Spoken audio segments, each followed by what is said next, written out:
అది అట్లాంటిక్ మహాసముద్రం. అందులోకి ఓ తుప్పు పట్టిన ఆయిల్ ట్యాంకర్ ప్రవేశించింది. దానికోసం 2 సూపర్ పవర్ నౌకాదళాలు యాక్షన్లోకి దిగాయి. ఒక నౌకాదళం ఆ ట్యాంకర్ను పట్టుకోవడానికి యత్నించింది. మరో నౌకాదళం ఆ ట్యాంకర్ను రక్షించేందుకు ట్రై చేసింది. దీంతో మహాసముద్రంలో నరాలు తెగే ఉత్కంఠ నెలకొంది. నువ్వా నేనా అన్నట్టుగా పోటీ పడ్డాయి. చివరికి ట్యాంకర్ను పట్టుకోవడానికి యత్నించిన నౌకాదళం విజయం సాధించింది. ఇది కేవలం ఒక ట్యాంకర్ కాదు, ఇది 2 దేశాల మధ్య మళ్లీ కోల్డ్ వార్ను పునరుద్ధరిస్తోంది. కోల్డ్ వార్ అంటే ఆయుధాలు లేకుండా జరిగే యుద్ధం. అట్లాంటిక్ మహాసముద్రంలో తుప్పు పట్టిన ట్యాంకర్ కథ ఏంటి? ఆ ట్యాంకర్ కోసం 2 సూపర్ పవర్ నేవీలు ఎందుకు పోరాటానికి దిగాయి? మళ్లీ అగ్రదేశాల మధ్య కోల్డ్ వార్ మొదలైందా? Watch story. అగ్రదేశాల మధ్య మళ్లీ కోల్డ్ వార్ మొదలైందా? మహాసముద్రంలో సూపర్ నేవీల పోరాటం ఏంటి? ఖాళీ ట్యాంకర్ కోసం 2 దేశాలు కొట్టుకున్నాయా? అదొక పాత తుప్పుపట్టిన ఆయిల్ ట్యాంకర్ అట్లాంటిక్ సముద్రంలోకి ఎంటర్ అయింది. సాధారణంగానే అది వెళ్తోంది. దాని అమెరికన్ సైన్యం గుర్తించింది. వెంటనే తమ నేవీని యాక్షన్లోకి దింపింది. అప్పటి వరకు సైలెంట్గా ఉన్న రష్యా నేవీ ఉలిక్కిపడింది. అమెరికా నేవీ రంగంలోకి దిగడంతో పుతిన్ నౌకాదళం ఆ తుప్పుపట్టిన ట్యాంకర్ను రక్షించేందుకు దూసుకెళ్లింది. అప్పటికే రష్యా నేవీ రాక ఆలస్యమైంది. తుప్పుపట్టిన ఆ ఆయిల్ ట్యాంకర్ను అమెరికన్ నేవీ స్వాధీనం చేసుకుంది. ఈ దృశ్యాలను చూస్తే మహాసముద్రంలో అమెరికా, రష్యా నువ్వా నేనా అన్నట్టుగా హాలీవుడ్ యాక్షన్ సినిమాలో దృశ్యాలను తలపించేలా పోరాటానికి దిగాయి. అంతేకాదు, 2 దేశాలు సముద్రంలో పోరాటానికి దిగడం చూస్తుంటే మళ్లీ కోల్డ్ వార్ రోజులు గుర్తుకొచ్చాయి. మహాసముద్రంలో డెడ్లీ ఘర్షణలాగా మారుతుందన్న టెన్షన్లు మళ్లీ మొదలయ్యాయి. అసలు తుప్పుపట్టిన ఆయిల్ ట్యాంకర్ కోసం 2 దేశాలు ఎందుకు అంత సాహసోపేతమైన యాక్షన్ కు దిగాయి? తుప్పుపట్టిన ఆయిల్ ట్యాంకర్ కథ తెలుసుకోవాలంటే డిసెంబర్లో కరేబియన్ సముద్రానికి వెళ్లాల్సి ఉంటుంది. ఆగస్టు నుంచి వెనిజులాను అమెరికా చుట్టుముట్టింది. పాక్షికంగా కరేబియన్ దేశాన్ని దిగ్బంధనం చేసింది. ఆంక్షల పరిధిలో ఉన్న ట్యాంకర్లను ఆ ప్రాంతానికి రాకుండా అమెరికా అడ్డుకున్నది. ఒకవేళ ఆంక్షలను విధించిన నౌకలు ఏవైనా కనిపిస్తే వాటిని స్వాధీనం చేసుకుంటామని అమెరికా హెచ్చరించింది. సో అప్పటి నుంచి ఇప్పటి వరకు ద స్కిప్పర్, ద సెంచరీస్ అనే 2 ట్యాంకర్ నౌకలను అమెరికా సీజ్ చేసింది. కానీ బెల్లావన్ అనే 3వ ట్యాంకర్ మాత్రం అమెరికా నౌక కళ్ళుగప్పి తప్పించుకుంది. ఈ ట్యాంకర్ 24 ఏళ్ల క్రితం నాటిది. వెనిజులాలో చమురును లోడ్ చేసుకోవడానికి ఇది ప్రయత్నించింది. అదే సమయంలో వెనిజులా, అమెరికా మధ్య ఉధృత పరిస్థితులు పెరిగాయి. దీంతో వెనిజులా నుంచి బెల్లావన్ తప్పించుకుని పారిపోయింది. అయితే కరేబియన్ సముద్రంలో తప్పించుకున్న బెల్లావన్ను అట్లాంటిక్ మహాసముద్రంలో అమెరికా నేవీ గుర్తించి యాక్షన్లోకి దిగింది.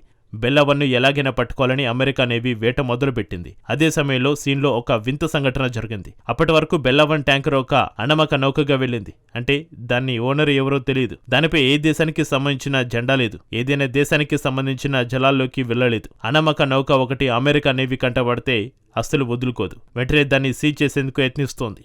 చమురు ఉంటే సొంతం చేసుకుంటోంది. కానీ కరేబియన్ సముద్రం నుంచి అట్లాంటిక్ మహాసముద్రంలోకి బెల్లావన్ ఎంటర్ అయిన తర్వాత వింత సంఘటన జరిగిందని చెప్పుకున్నాం కదా. ఆ వింత ఏమిటంటే తనకు తాను రష్యన్ నౌక బెల్లావన్ ప్రకటించుకుంది. అంతలోనే ఆ ట్యాంకర్ కు రష్యన్ జెండా రంగులు వేశారు. ఇక్కడ మరో విషయం ఏమిటంటే బెల్లావన్ ట్యాంకర్ పేరును మెరీనారాగా మార్చేశారు. సో అప్పటి వరకు అణమక నౌకగా వెళ్లిన బెల్లావన్ సడన్ గా రష్యన్ ట్యాంకర్ గా మారిపోయింది. ఎప్పుడైతే రష్యన్ షిప్ గా మారడం అంటే ఆ షిప్ కు మాస్కో నుంచి రక్షణ లభిస్తుందన్నమాట. రష్యన్ జెండా కనిపించిన వెంటనే యాక్షన్లోకి పుతిన్ నేవీ ఎంటర్ అయింది. వెంటనే సబ్మెరైన్స్ ను మాస్కో దానికి రక్షణగా పంపింది. అక్కడి నుంచి మర్మాన్స్కు సురక్షితంగా తరలించేందుకు రష్యన్ సబ్మెరైన్ ప్రయత్నించింది. మర్మాన్స్క్ అనేది రష్యా ఆధీనంలోని ఆర్కిటిక్ ప్రాంతంలో ఉన్న పోర్టు పట్టణం. కానీ మెరీనారాగా పేరు మార్చబడిన ఆ నౌకను మాత్రం అమెరికా వద్దలేదు. ఉత్తర అట్లాంటిక్ మహాసముద్రంలోని ఐస్లాండ్కు సమీపంలో మెరీనారా ట్యాంకర్ను అమెరికా సీజ్ చేసింది. దీనిపై అమెరికా మిలిటరీ తాజాగా ఒక ప్రకటన చేసింది. పశ్చిమార్ధగోళం భద్రతకు, స్థిరత్వానికి ముప్పుగా పరిణమించి ఆంక్షలు విధించబడిన నౌకలను సీజ్ చేస్తామని అధ్యక్షుడు ట్రంప్ హెచ్చరికల్లో భాగంగానే మెరీనారాను పట్టుకున్నట్టు తెలిపింది. పెంటగాన్ సహకారంతో యుఎస్ మిలిటరీ ఆపరేషన్ విజయవంతం చేస్తుందని అమెరికా తెలిపింది. మెరీనారాను అమెరికా సీజ్ చేయడానికి రష్యన్ మీడియా సైతం ధృవీకరించింది. నిజానికి ఈ నౌక జోలికి వస్తే ఊరుకునేది లేదని ముందే అమెరికాను మాస్కో హెచ్చరించింది. అమెరికా మాత్రం వెనక్కి తగ్గలేదు. సో రక్షణ కోసం వచ్చిన రష్యన్ సబ్మెరైన్స్ ఏమయ్యాయి? నిజానికి రష్యన్ జలాంతర్గాముల గురించి మాస్కో అధికారికంగా ఎలాంటి ప్రకటన రాలేదు. బహుశా మెరీనారా ట్యాంకర్ వద్దకు రష్యన్ జలాంతర్గాములు సకాలంలో చేరుకోలేకపోయి ఉండవచ్చు. లేదంటే రష్యా హెచ్చరికలను అమెరికా ఖాతరు చేయలేదేమో. ఏదేమైనప్పటికీ ఇది మాత్రం అత్యంత ప్రమాదకరమైన సంఘటన. అసలు మెరీనారా ట్యాంకర్లో అంత ప్రత్యేకత ఏముంది అన్న ఆశ్చర్యం కలగక మానదు. నిజానికి మెరీనారా ట్యాంకర్ ఖాళీగా ఉంది. అందులో చమురుని నింపుకోలేదు. కానీ రష్యాకు ఇలాంటి నౌకలు చాలా కీలకం. ఎందుకంటే ఉక్రెయిన్ యుద్ధం మొదలైన తర్వాత పాశ్చాత్య దేశాలు ప్రపంచ షిప్పింగ్ రంగం నుంచి రష్యాను బ్లాక్ చేశాయి. అలాగే రష్యన్ చమురును పాశ్చాత్య దేశాల ట్యాంకర్లు రవాణా చేయవు. అంతేకాదు వెస్ట్రన్ కంపెనీలు రష్యన్ నౌకలకు బీమాను కూడా కల్పించవు. మరి ఆయిల్ ట్యాంకర్ల కోసం మాస్కో ఏం ప్లాన్ వేసింది? ప్రపంచవ్యాప్తంగా ఉన్న డార్క్ ఫ్లీట్లపై రష్యా కన్నేసింది. వయసు మళ్లిన ట్యాంకర్లకు యజమాని ఎవరో తెలియదు, ఏ దేశపు జెండా ఉంటుందో అస్సలు తెలియదు, వాటికి ఎలాంటి బీమా ఉండదు. ఇలాంటి నౌకలను డార్క్ ఫ్లీట్ అంటారు. ప్రపంచవ్యాప్తంగా 1000కి పైగా ఇలాంటి నౌకలు ఉన్నాయి. రష్యా, ఇరాన్, వెనుజులాతో పాటుగా ఆంక్షలను ఎదుర్కొంటున్న ఏ దేశానికైనా ఇవి పనిచేస్తాయి. సో తమ చమురు ఎగుమతులకు రష్యా ఈ డార్క్ ఫ్లీట్లను వాడుకుంటోంది. ఎందుకంటే చమురు విక్రయిస్తేనే ఆ దేశానికి ఆదాయం వస్తోంది. డార్క్ ఫ్లీట్పై ఉక్కుపాదం మోపితే రష్యా, ఇరాన్పై ఒత్తిడి పెరుగుతోంది. ఆ రెండు దేశాల ఆదాయం భారీగా పడిపోతుంది. సో మెరీనారాను అమెరికా నేవీ వెంటాడడం వెనుక ఉన్న అసలు కథ ఇది. అయితే ఇక్కడ విషయం స్పష్టంగా తెలుసుకోవాలి. ఆంక్షలు ఉన్న చమురుతో ట్రంప్కు సమస్య లేదు. ఆ చమురును ఎవరు కొంటున్నారన్నదే అసలు సమస్య. వెనుజులా విషయంలో ట్రంప్ తాజాగా చేసిన ప్రకటన చూడండి. అమెరికాకు 3 కోట్ల నుంచి 5 కోట్ల బ్యారెల చమురును వెనుజులా రాజధాని కరకస్ ఇస్తుందని ట్రంప్ చెబుతున్నాడు. నిజానికి ఇది ఆంక్షలను ఎదుర్కొంటున్న చమురు మాత్రమే. ఆ చమురును కూడా మార్కెట్ ధరకే విక్రయిస్తామని ట్రంప్ చెప్పుకొచ్చాడు. వచ్చిన నిధులను తన కంట్రోల్లో ఉంటాయని అధ్యక్షుడు తెలిపాడు. సో ట్రంప్ మాట్లాడుతున్నది $200 కోట్ల విలువైన చమురు గురించి. అంత చమురును వెనుజులా ఇస్తుందని, అప్పగిస్తుందని ట్రంప్ చెబుతున్నాడు. అయితే అమెరికాకు వెనుజులా ఎందుకు చమురు ఇస్తుంది, ఎలా ఇస్తుందన్నది మాత్రం స్పష్టత లేదు. అంటే తమ చమురును అమెరికాకు వెనుజులా విక్రయిస్తుందా, లేదంటే అమెరికానే బలవంతంగా స్వాధీనం చేసుకుంటుందా అన్నది స్పష్టత రాలేదు. అంతేకాకుండా ఈ చమురు ఎక్కడి నుంచి వస్తుంది అన్నది కీలకమైన అంశం. ప్రస్తుతం వెనుజులా రోజుకు 10 లక్షల బ్యారెల చమురును ఉత్పత్తి చేస్తుంది.